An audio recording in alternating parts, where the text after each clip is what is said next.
Hi guys, welcome to another episode of On the Road to OKC 2016. Well, hopefully I've been a little bit more proactive in getting this one out in time without so much of a gap since the last one.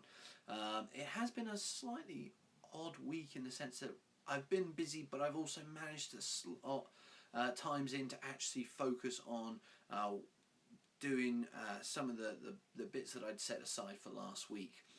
I want to start with an apology. I haven't got nearly as much done as I'd hoped, as usual.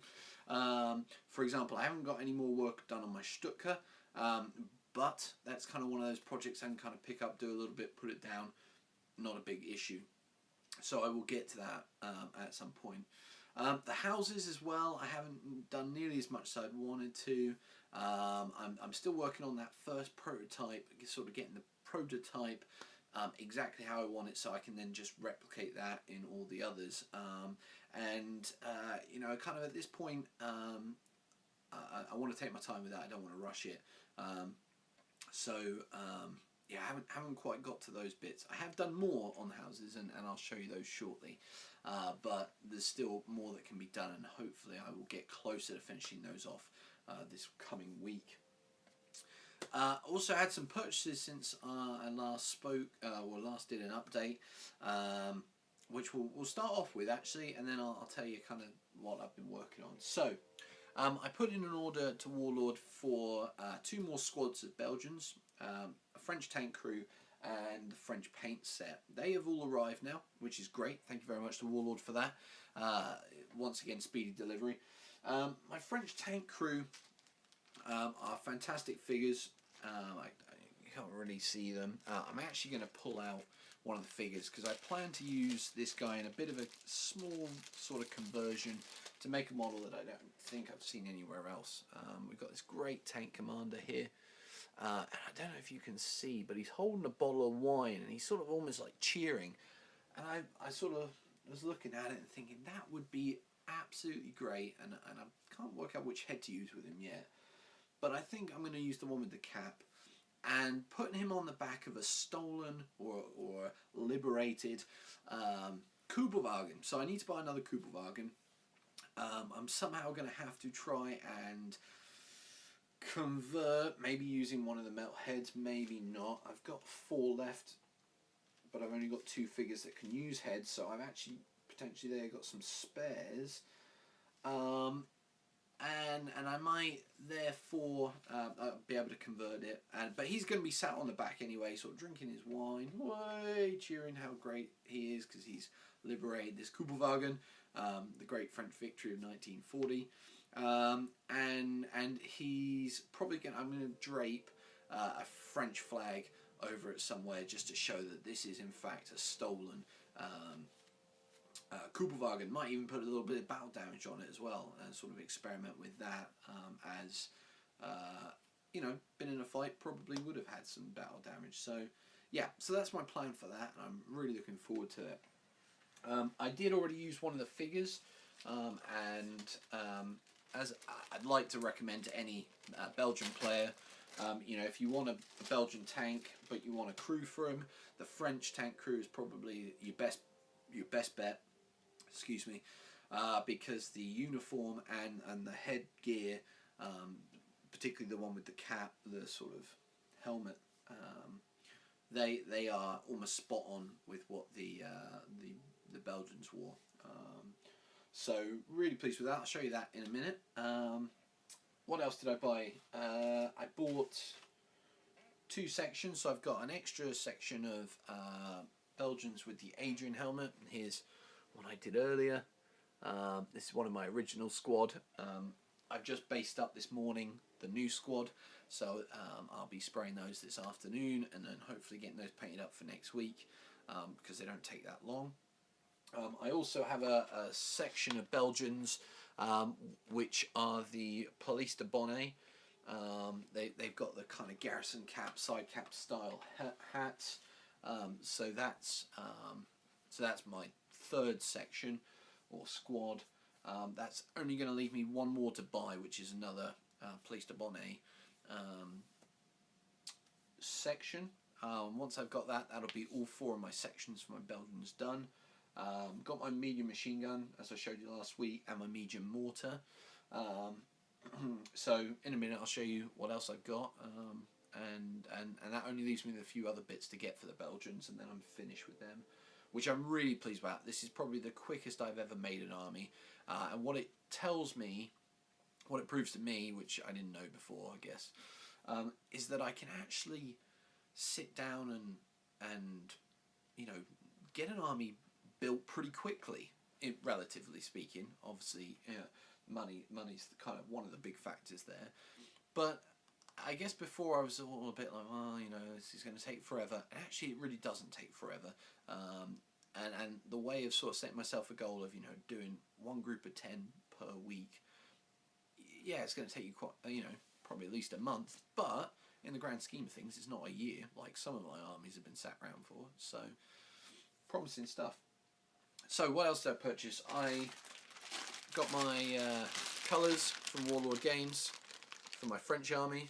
Okay, so I will be using those to start painting my figures. And I'm sort of umming and ahhing whether I want to start painting the French before I finish the Belgians, or whether I'm going to get these next two squads done and then start the French until the next reinforcements for the Belgians come. I'm not quite sure yet, so sort of watch this space on that one. Good. I also went to my local game shop and bought a few paints. I actually bought 3 tubs of, or 3 pots of this Citadel Technical, it's called a Greenland Earth. Okay, and basically I'll be using doing like a bolt action basics on this for basing. But basically you paint it on, and when it dries it cracks and it makes a cracked earth look. So I thought I'd get some of that. I also got some texture paint from GW, which is it's a mud. I'm thinking I might paint that on some of my vehicles just to give it a little bit of a gritty texture. I also discovered through a suggestion by Jez Allen, so here's your shout out, Jez, these Tamiya sort of little compacts, but they're not makeup, you'll be pleased to know. They're actually weathering powders, and you get a little tool inside, which is quite cool, little brush and also a little kind of sponge. And these 3 are sand, light sand and mud. And I've actually started using these on my early war vehicles, and really pleased with the results. I'm actually surprised I've been able to do them, you know, actually use weathering powders. I also got this one. I couldn't find a Tamiya one with rust, so I picked up, this is, it's like ultra, I don't know, it's basically a rust colour. I think this is actually red iron oxide shade. Yeah, red iron oxide shade, and it's by Pan Pastels, and this stuff's really good as well. So I'm getting into weathering, guys. Who would have believed it? Not me. Anyway, so that is my reinforcements that I got this week, and looking forward to getting a lot of that done. Now, onto the vehicles, because I as I say, I had a really good go at getting the vehicles all done this week, and they are all done. The only thing I've got to do is put some weathering on, use the weathering powders. I've got to weather the motorcycle and sidecar, but that's it. Everything else is done. So I'm really, really pleased. I think we should have a look at those. So let's go to our little photo booth box, and I will show you these vehicles. So let's take a look. Okay guys, so here is my first vehicle. It's the British Morris CS9. You'll see on the turret we've got the light machine gun, and we've got an anti-tank rifle. And I've just put in a commander from a pack that I'd picked up previously. Actually, I got them off a friend, and there was just a whole assortment of different characters, and this was one of the British tank crew. So I thought, let's put him in there. Very easily done. Really like the way it's come out. Pretty much the colours I used was a brown violet for the base coat, Vallejo paints by the way. So yeah, brown violet for the base coat, and then I used the reflective green as the camouflage. And the British painted theirs all by hand, so it's quite easy to get away with quite a rough look on that. And then just obviously inked over the top, and then the weathering powder's added as well, just to add a little bit more to it. And hopefully you'll agree it looks really good. So we'll be looking forward to getting that on the table. So that's the British. Let's move over to the Belgians and see what we have for them this week. Okay, so this is my Belgian T15 tank. Again, really lovely model. Had to drill a few bits, but really not too bad. It's really nice. I think it's come out great. The base color, or pretty much the only color on there, is again brown violet. And then I've just used quite a lot of weathering powders and ink to kind of make it up. I've put a little bit of rust over the exhaust pipe. And as I said before, the commander is actually a French commander, and if I just turn the turret a little bit, you get a bit of a better look. I kind of posed him as if he was climbing out at the top of the turret, so that's kind of why he's leaning back like that. He's sort of pulling himself out. But a really nice model. Again, I'm going to be curious to see what it does in the game, how effective it is. But hopefully some play testing soon will help me discover that. So yeah, that's the T15 Belgian tank. And let's go on and have a look at my German vehicles, and then we'll head back to the chair. So up next, the Cooperwagen. Okay, so one of the possibly most classic of the German vehicles in the war, the Cooperwagen. Really enjoyed putting this together. Had a lot of fun converting the driver. I basically used one of the plastic heads with the side cap from the Blitzkrieg German infantry plastic box set.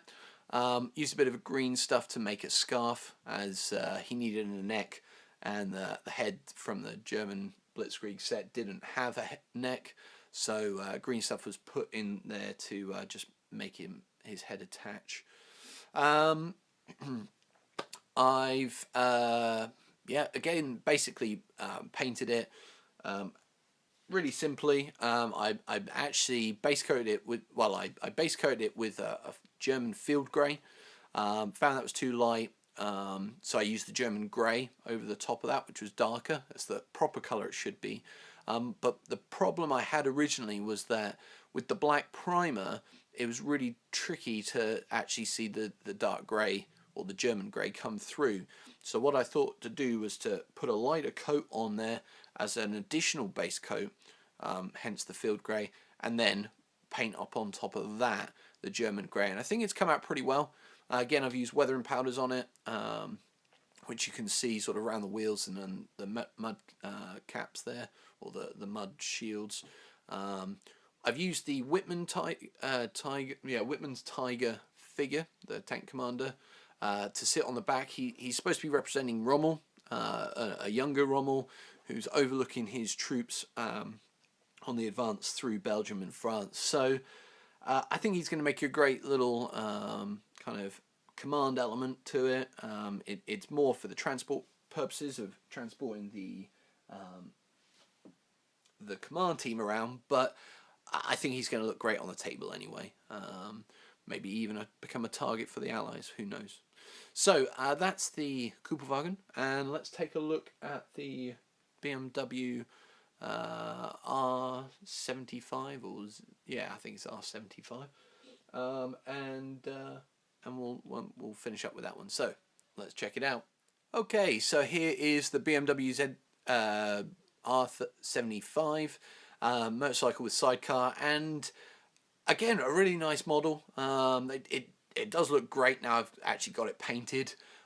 Little bits were a little bit some bits were a little bit tricky. Some of the detailing was hard to get to, so I haven't gone into as much detail as perhaps I would normally. And I as of yet have not weathered it, so it needs a little bit more work doing to it just to finish it off. But generally speaking, I think it's come out really well, and it's going to look really great as part of my German army. Same paint scheme as the Cooperwagen, using that German grey over the field grey, and I think it's come out well. leather pouches on the sidecar, so I used the leather brown, a little bit of black, a little bit of sort of gunbolt metal in places, and then the classic German uniforms. So yeah, really pleased with it, and looking forward to getting it on the table. So that's the vehicles. Let's head back to the chair. Okay, so that's the vehicles. Really enjoyed doing those, putting those together. Nice change from painting infantry, so really pleased with that. So let's move on and have a look at the buildings now. The 3-story Belgian townhouses, we got about this far last time, I think. Basic roofs made. We had sort of a basic colour, and that was about it. I've got one other. Well, I've got a multitude of steps. I've got one that really needs even the wood putting in, doors and window frames. I've got one that needs to be basically painted on the outside. This one needs painting on the inside, and now I have my prototype as such. Now, as you can tell, this is a much better step on from this one. Got the upstairs window, the oh, I hope it hasn't. No, it hasn't. I've got a roof that's actually tiled and painted, which looks nice. I hope you agree. I've got the window frames in, and they are painted. The next step, oh, and all of the inside floors have got painted walls, and they've got floors in them, wooden floors. Okay, so lots of detail on this one now. My next step that I hope to get done this week is to put curtains in all of the windows using some dried out baby wipes, and then just sort of drape them on the insides.